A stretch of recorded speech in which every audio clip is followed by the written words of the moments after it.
આનું કારણ શું છે? તો હવે હું જાઉં ભગવાન કને, શિવ કને કે મારો ક્રોધ મિટાડો ને કે દઈ શરાબ. બરોબર. તો મિત્રો આ તો ઉપડ્યા.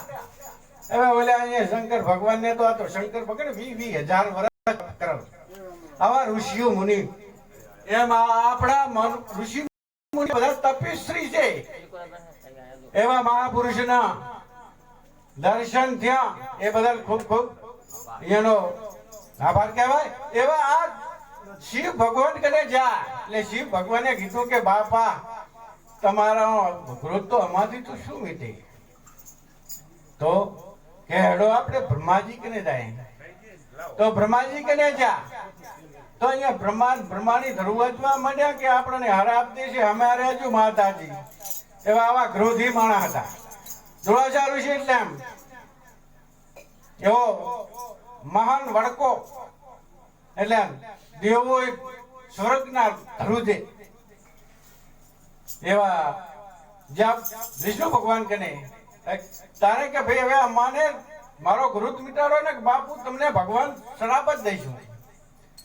કે ભાઈ મારાથી તો શું બટે? તો કાનો રસ્તો બતાવો.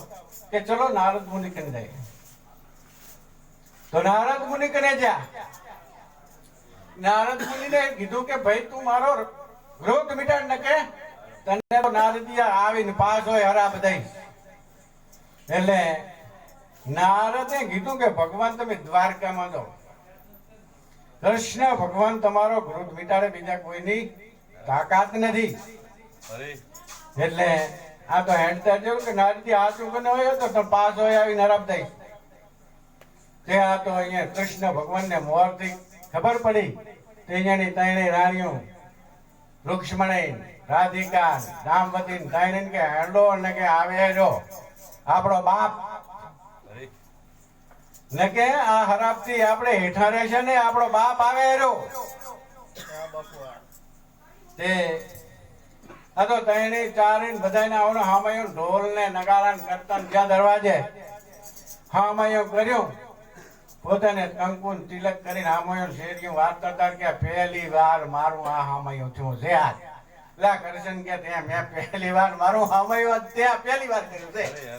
મારી જિંદગીમાં મારું હામયો થયું નથી. એટલે એમ હરે એવું નથી કે હેડો રથમાં વ્યાવ લઈ ગયા ઘરે કે હવે તારે હુકુમ તમે મને બહાર લાવ ચમટ ડોર અને તારી રાણી અને તાણીને કે મારે રસોઈ જમવું એટલે રસોઈ બનાવે. ત્યાં તો તાણી વર્ચ્યું કે મંડો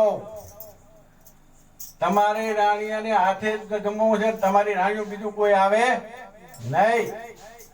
તો એવા કૃષ્ણ ભગવાન કે આપણે મંડાઈ દો. બોલ્યું કે રાતી સુર થઈ ગયું કે કોઈ નિયમ પકડ્યો નથી ને ગામ આવી રસોઈ બનાવવા માંડ્યું. એવા 52 ભાતના પકવાન બનાવ્યા. બરોબર. બાવાજી જમવા બેઠા. દુરાશા મીઠા પકવાન પર મોજ આવી જમવાની કે હું ના પાડું ત્યાં સુધી લાય કરો.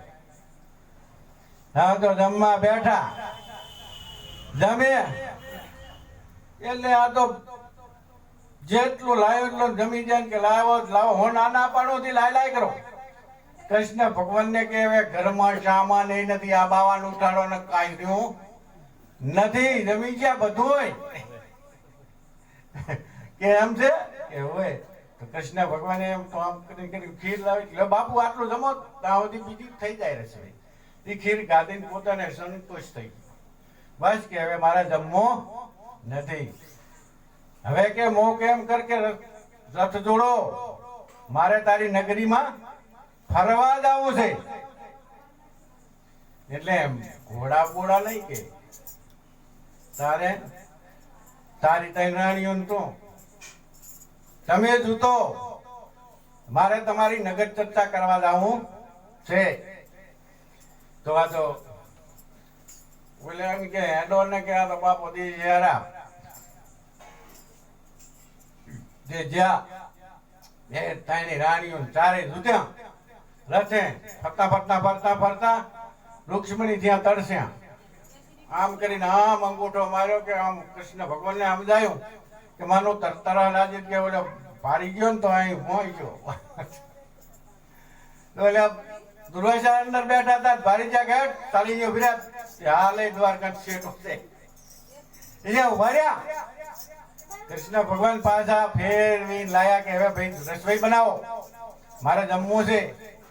અને કૃષ્ણ ભગવાનને કે તું મારી સામે ઉભો રહે, હું જાગું એટલે હું દેખાવો પડે.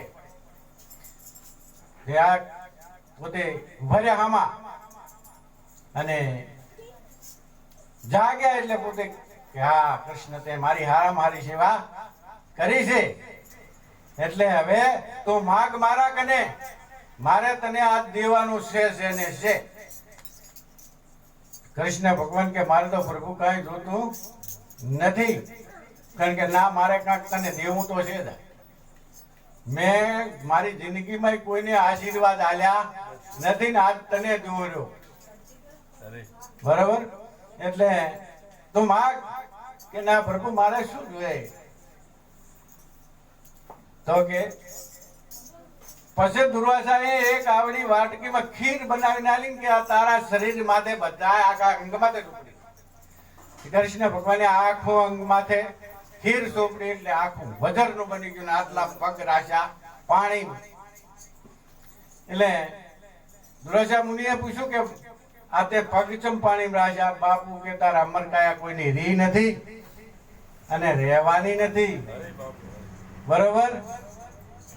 એટલે મારે મૃત્યુ તો થવાનું જ, આ શરીર પડવાના ભગવાને જીવના જતા રહ્યા અને આવી ગુરુની નિષ્ઠા હશે, બરોબર, તો પ્રગટ થશે ન કે થાય એવું નથી. આટલી કસોટી પડ્યા તારે ગુરુ મહારાજ પ્રગટ થાય છે એવું જ્ઞાન. આવી ગુરુ મહારાજની સેવા કરવી પડે. આપણે તો હવે ગુરુ મહારાજે કીધું હોય કે હવારે પહેલા આવજે કે આવા ગુરુ ન જોતા હો પહેલા, આવા ગુરુ કઈક જોઈએ નહીં. આ તો મારે કાયમ કે કાંઈ મારા કરીશ, આવો સત્સંગ ભરવાન ભજન ભરવાન, તો કે ના આ તો ના કામ આવે.